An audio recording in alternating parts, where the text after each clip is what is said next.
Yay. Yeah, we didn't get hit by any, but we had the sirens go off like a half a dozen times. Shout out to the Gunters for letting us go into their storm shelter with them. Let's begin. When Jesus had again crossed over by boat to the other side of the lake, a large crowd gathered around him while he was by the lake. Then one of the synagogue leaders named Jairus, dun dun dun, came. And when he saw Jesus, he fell at his feet and he pleaded earnestly with him, "My little daughter is dying. Please come and put your hands on her so that she will be healed and live." So Jesus went with him. A large crowd followed him around and pressed around him, and a woman was there who had been subject to bleeding for 12 years. She had suffered a great deal under the care of many doctors and had spent all she had, yet instead of getting better, she grew worse. When she heard about Jesus, she came up behind him in the crowd and touched his cloak, because she thought, if I touch his clothes, I will be healed. Immediately, her bleeding stopped, and she felt in her body that she was free from suffering.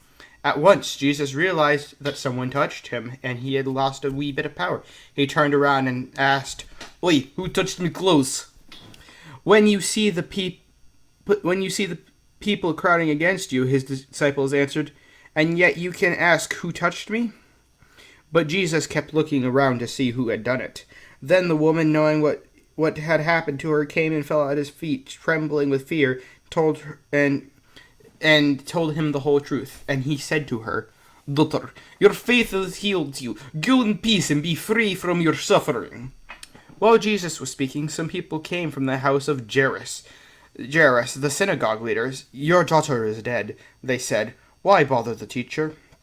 Overhearing what they just said, Jesus told him, "Do not be afraid, just believe." He did not let anyone follow him except Peter, James, and John, the brother of James. When they came to the home of the synagogue leader, Jesus saw a commotion, people crying and wailing loudly. He went in and said to them, "Why all this commotion and wailing? The child not dead but sleep." But they laughed at him.